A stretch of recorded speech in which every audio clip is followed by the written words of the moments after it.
Take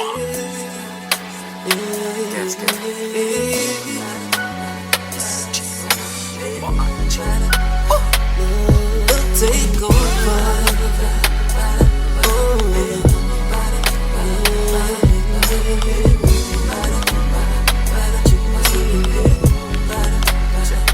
Call it the takeover. We made a masterpiece, the legendary witness of the Alpha King, the leaders that paved the way, the musical history. And it ain't over for all my kings and queens. Yo. Welcome to the Gaas Chamber Talkcast. This is episode 2. I'm your host, OG Benny. Got my guy, P. Shaw. Y'all ready, man? But today we got a special show. I got some good people in here, also very important people, very talented people, man. We're going to start on my left. Tell people who you are, man. My name is Michael O.G. Law-Taban. I am a national pro-activist, revolutionary, actor, barber, painter. God allowed me to develop a lot of talent so that I could share with the young people. And elevation is taking place right now from an individual standpoint for the benefit of the team. You know what I mean, I'm grateful to be a guest on the show, but it's also these are my brothers and my sisters. You know what I'm saying? And we are growing together. Teamwork makes the dream work over here. It's pop. That's why we are the wave. We are the wave. You got a lot going on. You and Patterson, like y'all was just leading characters in the #1 movie on Netflix right now, Concrete Cowboys. If y'all haven't seen it, go check that out. So, I mean, like y'all popping right now. Tell me what. Shout out to Ricky Starr, Neighborhood Film, and Dan Walter, Neighborhood Film. Big up the Aaron. Yeah. Big up the y'all. So you know what's going on with that? How that feel? To be honest with you, I've finally sat and watched it with my brother Hakeem Hopkins from Black and Nobel. Shout out to Hop, that's my man. Big up Hop. He came from California, scooped me up, whisked me away to a location, and it was a beautiful film. It was like I was just grateful to be a part of such a great production, to see that I could do that kind of work on that level and hang with the best. Like You definitely did your thing in that joint. Thank you. Definitely. I seen it about 3 times. You know, me, the kids, my wife, everybody loved it. So, I mean, it's a dope joint. Very good production, if you ask me. How you feel, Toni? I mean, you played the dope role. I'm here for it. You was the bad guy. Yes, I was Jalen's girlfriend, Amina. So, I mean, pretty much me and Taban's relationship developed on and off set. We met on set. I just started to learn more about him and what he does, and I wanted to be a part of the movement. And so here we are today. Concrete Cowboys was released April the 2nd. So we just got a lot of things that we're working on. Right. I'm really excited about, really trying to get out there and help the community, because there's just so much need out there, so much crime, and it's just really good that Taban has just been having all these different programs to provide awareness to the community. That's what I'm here for. I'm here to help them, to the team to get into a better position. I'm also doing a couple things myself. I'm a track and field coach. #1, I'm a mother of 2, a 14 and a 9-year-old. I'm an actress. I'm a fitness trainer. I wear multiple hats. We got a lot going on. But it's fun. It keeps me going. So my mother and my father were blind, so it allowed me to see the beauty in all things. They both were blind? Yeah. Wow. So it allowed me to see the beauty in all things, right? So I don't have the hate issue in me. Therefore, now that God put me in a leadership position, when I sit around my folk, nothing that God put in them go to waste. Because I don't hate on it. To me, it's just beautiful to see. Right. You know what I'm saying? Like, for real, like OG gave me a nice alley-oop, it's his show, and I appreciate it. But appreciate you, man. I'm a fan of this man's music. Like, I I know a banger. Like, I remember one time I was taking a piss in jail, listening to the TV from the side, and I knew this was a hit song when I heard it. It was Alicia Keys singing Fall. And I was trying to lean over, and I started pissing on the seat, and I'm like, who's this? It was a breath of fresh air to the game. I got an ear for it, you know what I'm saying? And you know, I cleaned the toilet seat and I bleached it. No, because we had our milks in there sometimes. You know, so I just ain't, cause I'm on my celly to be digging out this milk. For Alicia Keys, piss on this milk for Alicia. Piss on this milk for Alicia. All the time. Everybody probably sitting there watching the show like, Piss on my I milk. wouldn't expect nothing less out of him. I kept my milk so cold. Listen, man, you my OG, man. Don't piss on my Yeah, milk. not the milk, Jim. So I kept the bleach bottle. Everybody know if you was thorough, you could have a little bleach bottle in the cut.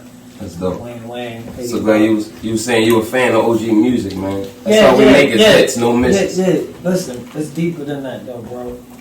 I'm keeping it being. I mean, you do music. Because listen. I'm gonna do something that I'm doing in Philadelphia, man, on the show, bro.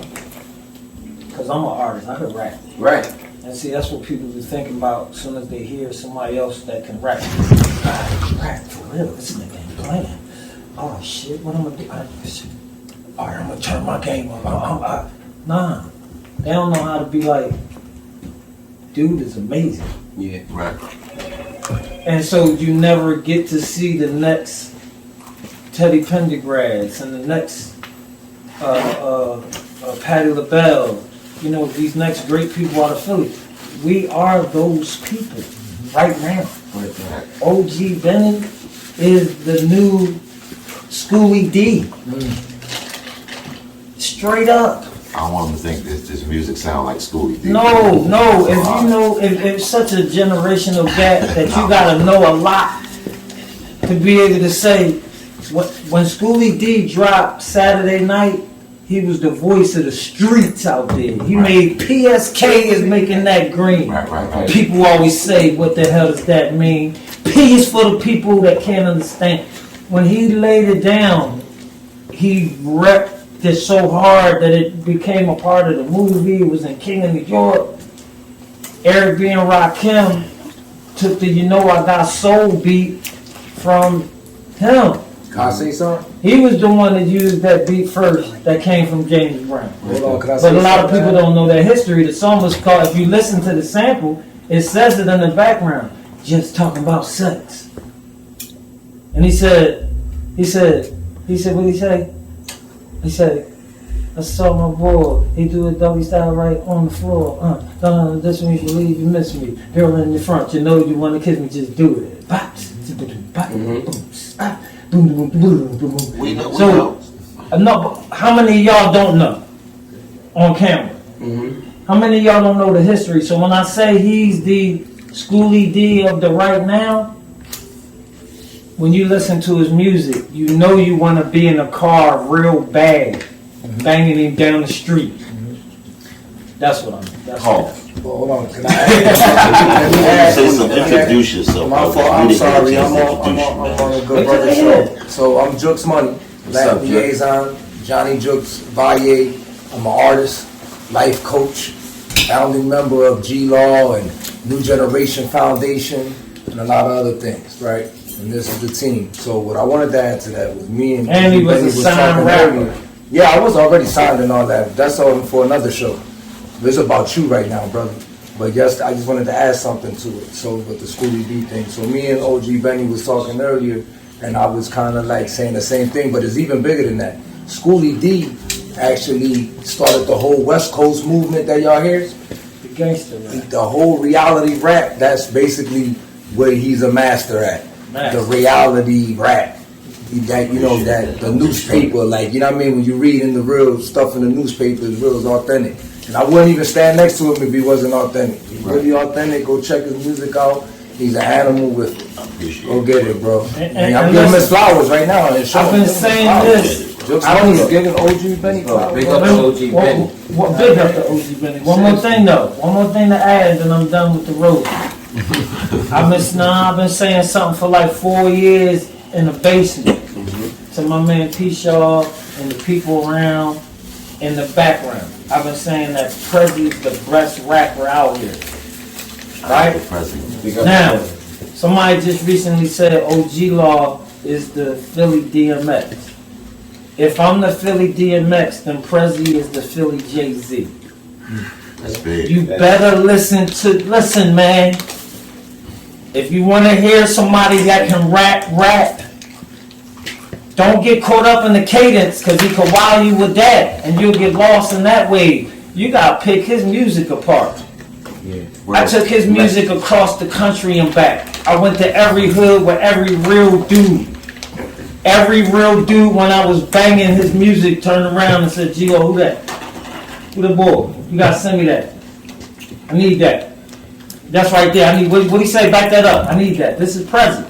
So everybody else just riding the wave and catching the wave, that's good. But just remember, I had the foresight. The blind people's son. I said he was the best rapper a long time ago. Y'all just bearing witness. He's playing games. Y'all ain't had him locked in a room for 6 months with a budget. Y'all let these dudes stay in the mud real long. Tell him. Get up on a budget and let him sit down comfortable and write the best music in his life, and y'all will have a treat.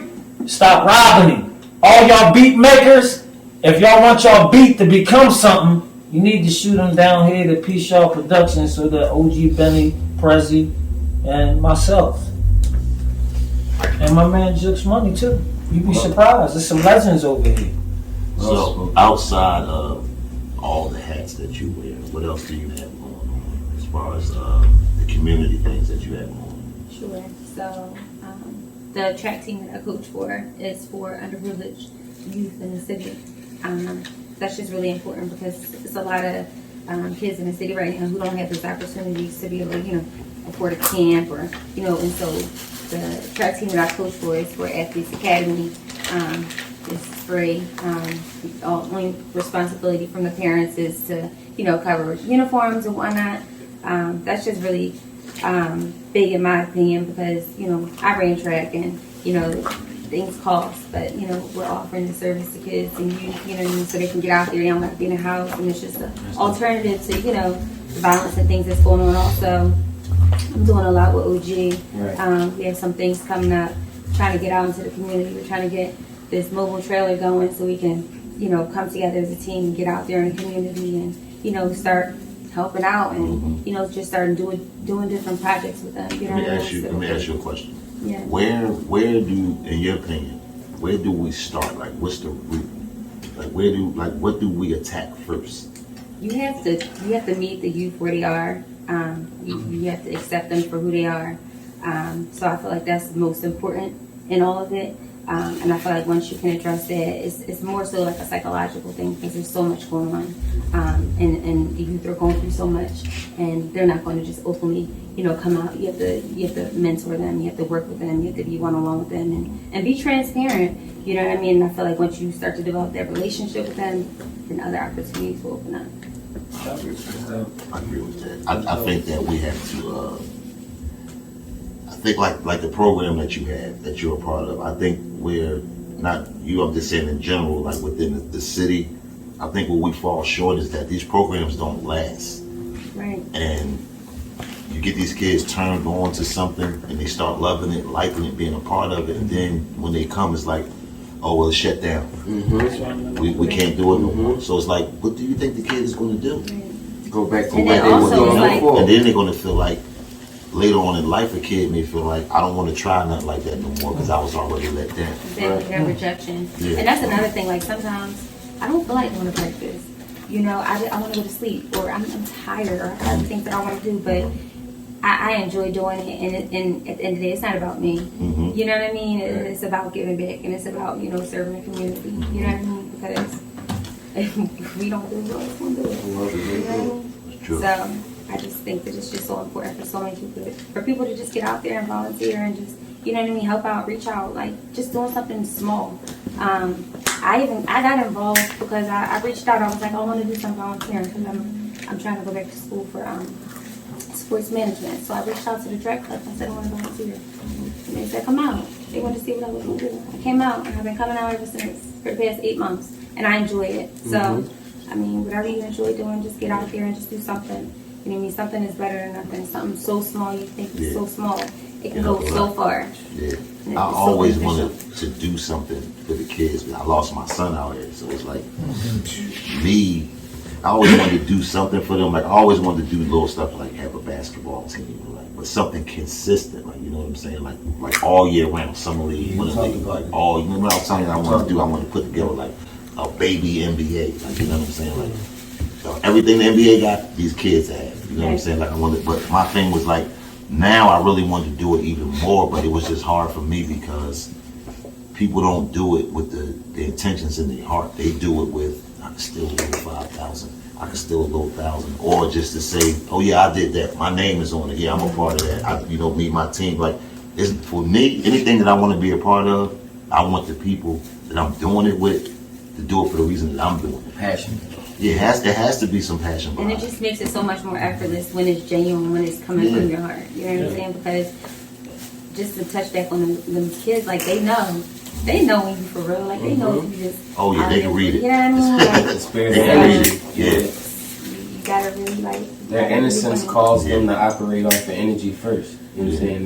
Not being able to rationalize with thinking. They go off of energy first. So that's why they can tell who's the bad guy and who's the good person. You know what I'm saying? The reason why my kids come to you, even though you think the outside world is looking at you like a monster, your heart speaks to the kids, boy.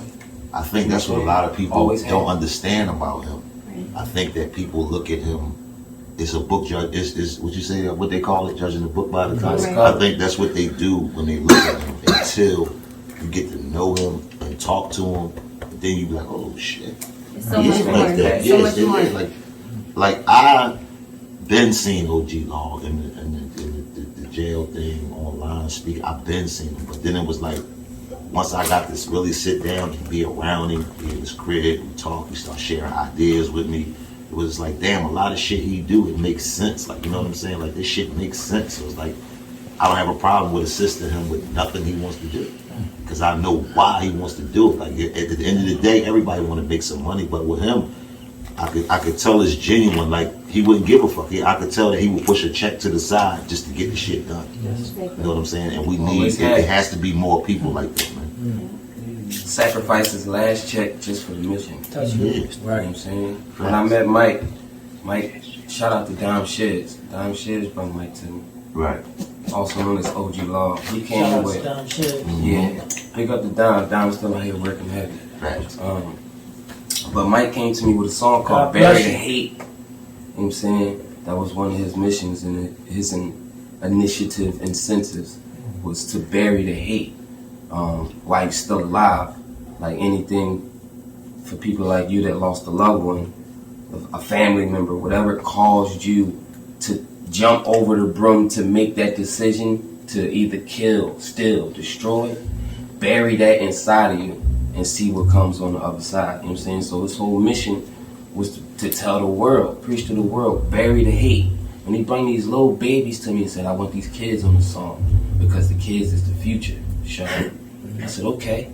First time in the studio, and I saw his heart. I said, he got these kids, and his mission is love. All right, let me see where this go.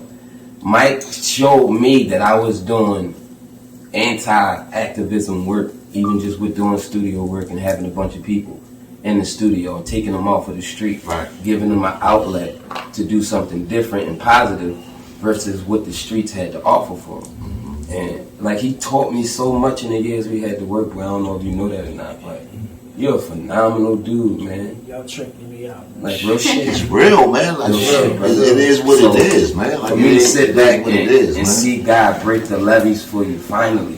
Motherfuckers want to tell you now, but like, you know what I'm saying? Like, that be the problem. Motherfuckers got too much pride and don't want to say the rest Can I of say it. something? Yeah. Listen, so I'm gonna say something I probably don't even know. The jumpsuit, right? I slept on the floor about this. You understand me? With G-Law. Did I not? All right. So one day I asked him, cause I'm more little. I like to throw nice clothes on, whatever. And I always asked him. I always wanted the same thing for me, for my brother. Why not? he deserved it. But he was like, I said, why you always wear the jumpsuit all the time? He says, man, I wear this jumpsuit all the time because it got the tears of the mothers of all the young brothers and sisters that were slain through gun violence on this jumper, this prison suit that I wear. Oh man, the hairs on my arms stand up because it's so real and authentic. As Brother Benny and P. Shaw was directing to the brother as we give him his flowers, like, yo, so that things like that, things that he told me 20 years ago, maybe even more than 20 years ago in prison. You understand me? Because we've been since prison, and it has helped me in like Brother P. Shaw said, it has helped with the quality of my life. Yeah. Look, even the way we was doing our bid was a different way. We had thinking tanks in prison. You understand me? Like, we wasn't watching TV and we wasn't worried about playing checkers and chess, and we was reading the 48 Laws of Power and Visions, and we was learning how to become men. Right. We was actually building on a book called Visions. This is how much stuff I've been through. I remember the book. Naeem Akbar. Yeah, it's called Visions, and it says, you know, that was my manual for teaching. The manual for teachers. So listen. Let me tell y'all something. Yo, go ahead, man. Let me tell y'all something about what he's saying. Told y'all my mother gave me different eyes, man. My mother's a beautiful person. God bless her. God bless you. And when I sat there in my cell, I had a lot of years. And I watched the transition of the influx of young people. I watched them start shoveling the babies in, bro. Your nephew that got certified. You know what I'm talking about? You know what I'm talking about. Right, the one that the auntie lost and cried to you. Or Right. He came up there with me. Right. And this is straight, I'm going to keep it 100.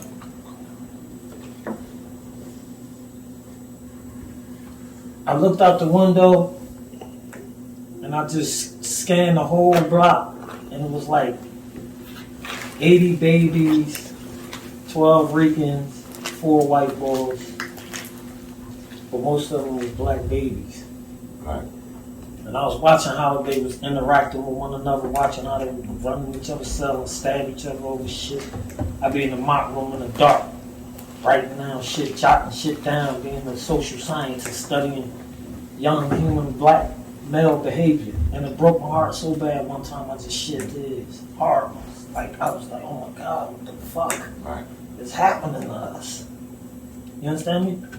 So, I also, because of my mother and my father's blindness, I had to be a knight. I was fighting grown people at 6 years old, getting kicked on the ground for my mother on 60th and Lansdowne. Right. Outside of Long's Bar. I lived on top of Long's Bar on 60th and Lansdowne. Then I moved around the corner on Stacy's. Like, my mother, because of their sight, we had Social Security and welfare, so we had to move. So, when things were happening, I knew my mom couldn't see. I wasn't just going to let nobody get out on my mom. So I already had this different kind of spirit. Then my sister was born with a trait. My other one had a colostomy bag. So every 3-4 days, I'm in a children's hospital or the Seashore House or St. Christopher's. I was that little kid that ran around the McDonald's. I could go in the back. I go in the back of way in the back of the children's hospital where they had the lunchroom. I could go in the back because I've been there so many times.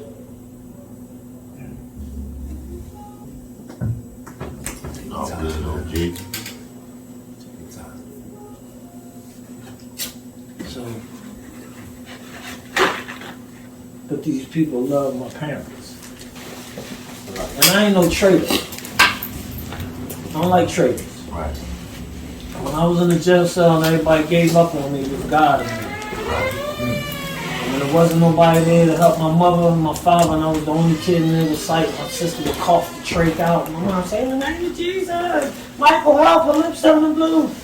I had to take the trach, find it under the chair, boil that joint, put it in, spray it with the put it back in the net. She's breathing again. Right. We doing minor surgery at 6'7". You know what I'm saying? Crazy shit. That's heavy. So I thought I was cursed. I really did. I mean, going to school, kids hard on other kids. People see my mom and pop walking with a stick. My pop was like the most popular dude playing the flute outside the Windsor Shirt Company with the bucket on his hip because he was dope. He took care of us. That's how I got my grind. I watched this man rain, sleet, or snow play the flute. Come on, come on. He was a soldier. This blind dude, ex-gang member from North Philly, got blind in a gang war. Took care of his family playing the flute no matter what. And it was always God's music. Stuck with me. So my life that I thought was a curse, when I sat there in prison and I looked at the children, I realized I was always leading the blind, and I was running around the hospital playing video games on the third floor of the children's hospital. You know what I mean? When you're there for a while, you go get free juice from the nurse's desk. They fall in love with you. And you go see these kids, these children that's in pain and hurting, the tubes all over and all that. So I developed a caring and protective nature. I was there when that machine started beeping. What's happening? Go and sit down, boy. What happened? What's wrong with it? You know what I mean? I grew up like that, in the midst of a fucking tornado.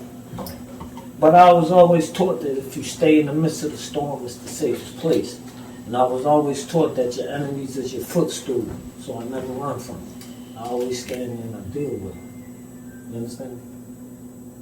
So I would go to prison for protecting people, because I was 10 toes. If I was with you, I'm with you. Right. I never left you. Right. If we did a robbery and your shoe came off and the old head grabbed you, everybody else was leaving. I turned back and we fighting this grown man together. Right.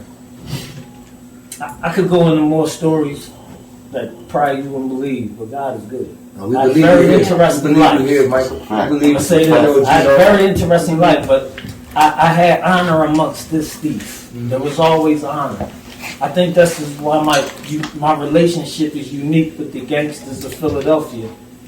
I might be the only man that could walk in any hood with the top niggas, whether we went to war or not, with respect. Any organization, from the Nation of Islam to the police, to the hospital, to the churches, to the streets, to the thug, to the drug board, to the perk board, to the weed board, to the killer, to the gangster. We can go and approach these individuals face to face with respect. They know that I go from the police station to the basement of the crack house, and I don't get shot in my head or looked upon as a rat. Right. Because two things I never broke. I never broke the blue code of the police, no matter how much they harassed me and did nut shit in the dark. Right. I never went and told on them. And so once they had me in their custody for having a barbecue on the sidewalk on the 4th of July, trying to tell me I need to move my barbecue pit off 60th Street, when they had me in there, after we fought the police, because they was out of pocket, I said, ask your captain. I never broke the blue code. See, what it is you harassing me because you think that I go back and I tell. I said, but I still play by my jail rules. Ain't a rap. Right. So, y'all might as well unhand me and call your captain. So the captain came up. Somebody had a discussion. I was back on the street before I got the 55th and bond.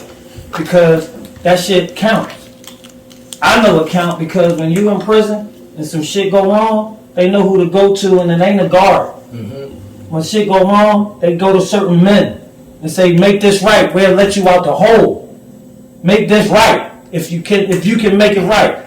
Brothers like Brother Alif and brothers like certain other brothers, you know what I mean, Brick and South Philly and other strong men from all various places. These, I love my soldiers, but some of them is wrong as well. One thing about my powerful men that I deal with across the city, they're committed to dedicating their lives to protecting invisible lines that was put in place by white people. They don't understand that the only thing separating North Philly from South Philly is a white man's invisible line. They don't understand that Logan is John Logan, which was a slave catching motherfucker, and on Worcester Avenue is where they fought the first war with the white abolitionists and the black people. And in my theater, when they called me a squatter, but I had 500 parties with the kids with no violence, the theater was the first theater where black people was allowed to perform in America. You gotta know where you walking. These kids that spilling blood on 5100 Germantown don't know that's a war place. Right on Germantown Avenue. That's a war place, and that statue that you killing in front of is a statue and monument of the people who killed John Logan and them fighting the slave catchers that would make up a reason to put your black ass back in slavery. Mr. Freeman, that's what you changed your name to after you left Johnson. You became Freeman, free man. See? So we'll make up some paperwork. Read who John Logan was. Why are you saying that? Because there's so many people that take pride from being from Logan. I just want you to know what you're taking pride in. Facts, that's real. Now, take it to Nice Town. What's the definition of nice? There's two definitions of nice. One definition of nice is you're a kind person. The other definition of nice is you a fool. Nice town, kind town, or nice town, fool town? You do the math. I ain't here to decide. I'm just here to tell you the truth about where you live. The bottom.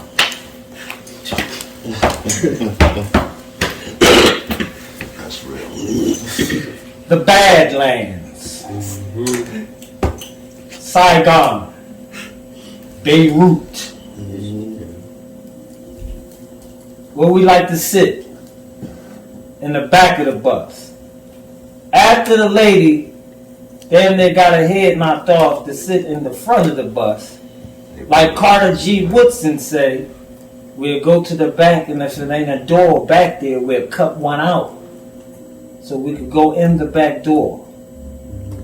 So, we say we free, we say we woke, we say a lot of things, but we have a lot to work on as a people.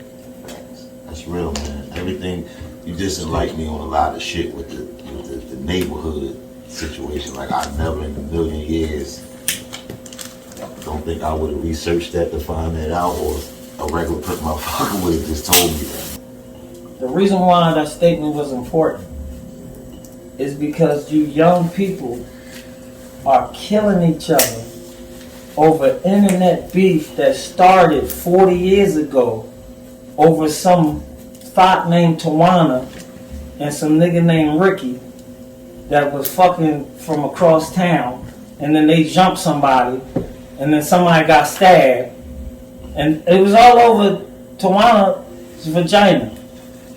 For real. It's like 50 wars in the city that been going on for 20 years over Miss Peach's vagina, over Tawana vagina, over LaWanda vagina. You think I'm playing? Oh, I know This shit sick as a motherfucker. This shit I found out on the front line.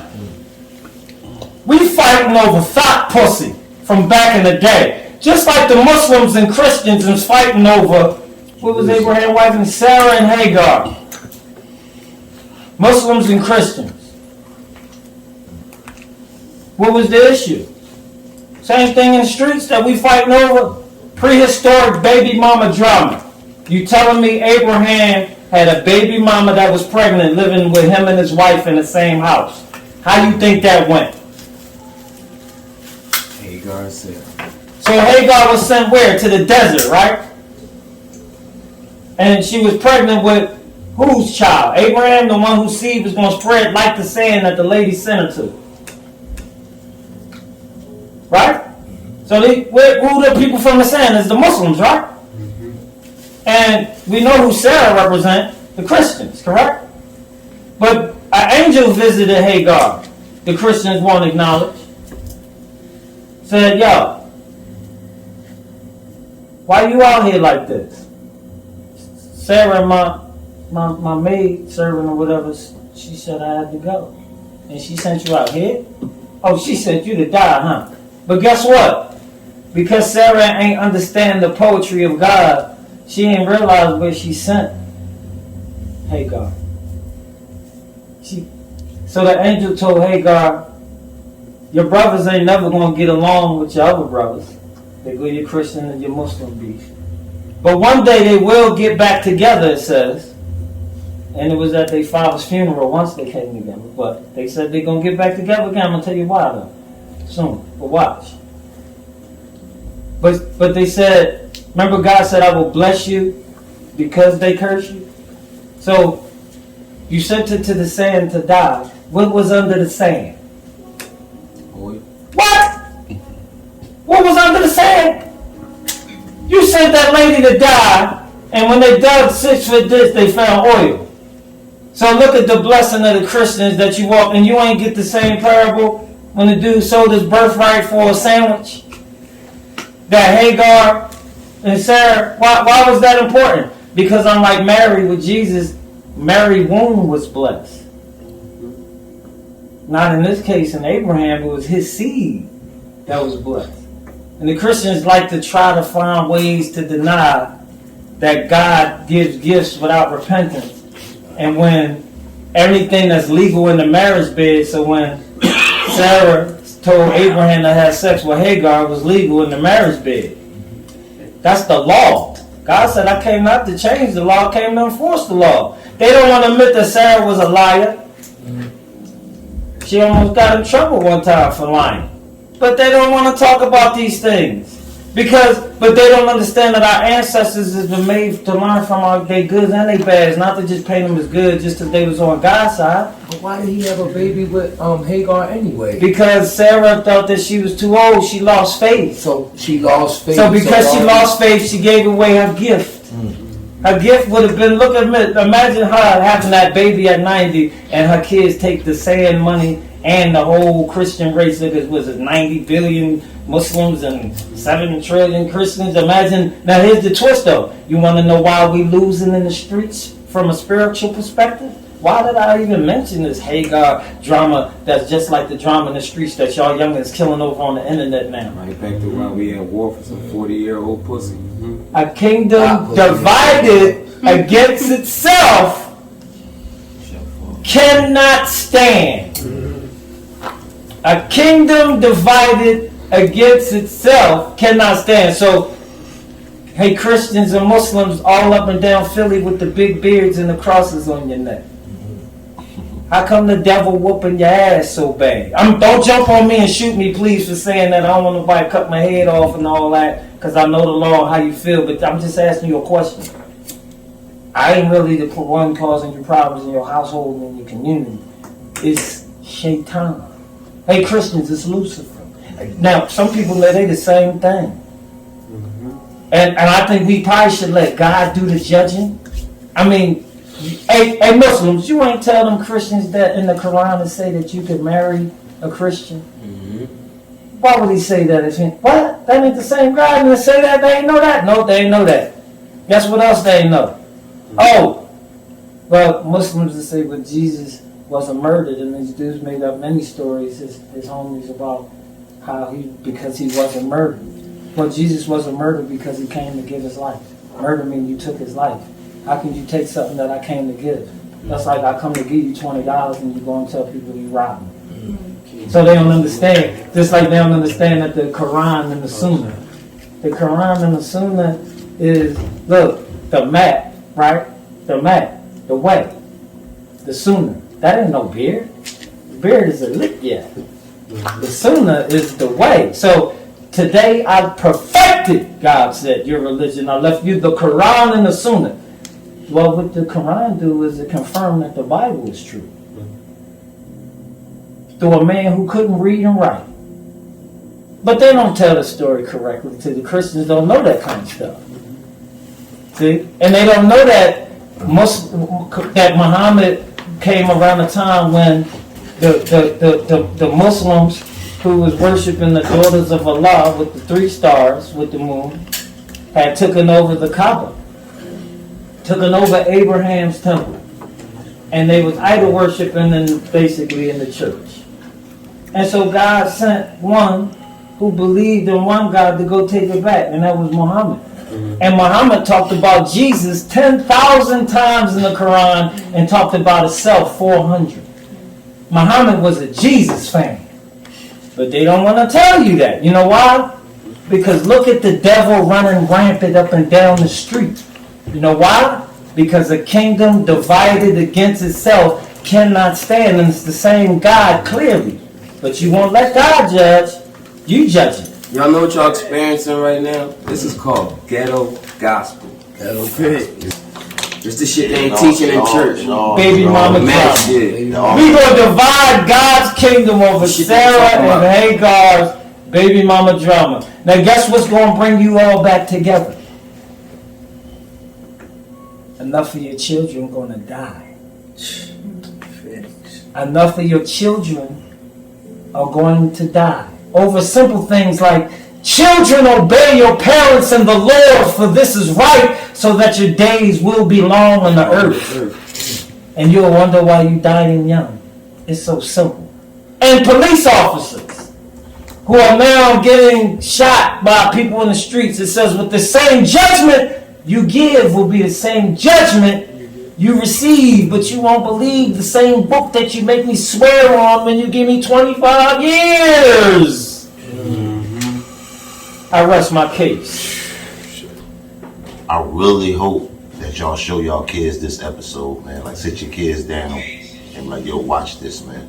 Like, for real, man. Even the parents, man. Some of y'all lacking out there as parents. We all can't be perfect parents, but if it's a gap in your situation, maybe something he said may enlighten you to be a better parent, a better father, a better mother, man. Because it definitely just sparked some shit for me, and maybe other people in this room. Y'all probably can't see, but it's other people in this room. But today, Shout out to the audience. Thank you. yeah, appreciate y'all. But today is a very big day in America. I just want to get people's opinions on this matter. Like, how do you feel about it? How you feel about it? I just feel like it's only a matter of time. And I feel like it's just going to continue to happen if we don't do anything about it. But I mean, I feel like ultimately it's going to happen. But I feel like as long as we keep making noise, and keep doing something about it, we can't say we didn't say anything. We have to keep making noise and keep being loud about it. They got mad at I can't think of the guy on CNN. Yeah, he made a statement saying that the police, he said that it won't stop until white kids start dying. They killed him, man. They killed him. The white America killed him for saying that. They don't I'm want to gonna hear keep it that. real, man. I can't watch stuff. I seen it. I can't watch it too much because I know. Look, I want y'all to see this. I fight cops. That's what it is. Whether they gonna kill me or not. Every morning when I wake up, I'm already preparing myself for if I get stopped. Because I live in a nice neighborhood. I already got stopped. If something gonna go down, I know me. If I see anybody in here with a police officer putting too much force on them that they don't have to, that means like when I hear the officer like, I fucking hate you, motherfucker, and all that, because it's just a job at the end of the day. You at your profession, you don't say I fucking hate you and all that, because that's some more other stuff right there. Now it's beyond a career. It's now this, you really personal. You don't know me, you know what I'm saying? You just doing your We job. make citizens arrests. Right. You want to say it like that. So I know I would have done. Please stop. Look, this is what I'm You just saying. become a criminal. Stop holding the camera up, filming the woman getting taken off the train or the cop. Like, we gotta make a stand. It is what it is. Look, or we gonna just keep on dying. There needs to be more people like Because has somebody would at least push the cop out the way or something instead of videotaping it. Look, it is what it is. We fight each other. We fight each other. We don't be scared of each other. I think that's I think that's the biggest fucking problem. But like, wait. the motherfucker can be laying on the ground, Right. with his brains falling out his face. And they good And but videotape. before a motherfucker try to find a towel, take his coat off, he gonna pull the phone. A phone out. Record. That shit is I'm crazy. not cut from that cloth. That shit Look, is crazy, man. listen. Can I Hold on, real quick though. Real quick. Let me say something and I'm off of it. Look, I seen them hold a woman in like the Forward Nelson, a man and a woman. So first of all, a man is a man. We already got more power than a woman. Then I got a gun, and then I'm trained to kill people. So he's doing all of this while the husband is watching, filming. Come on, man, we got to do better than that as men, as husbands. We can't be for real serious because I wouldn't be able.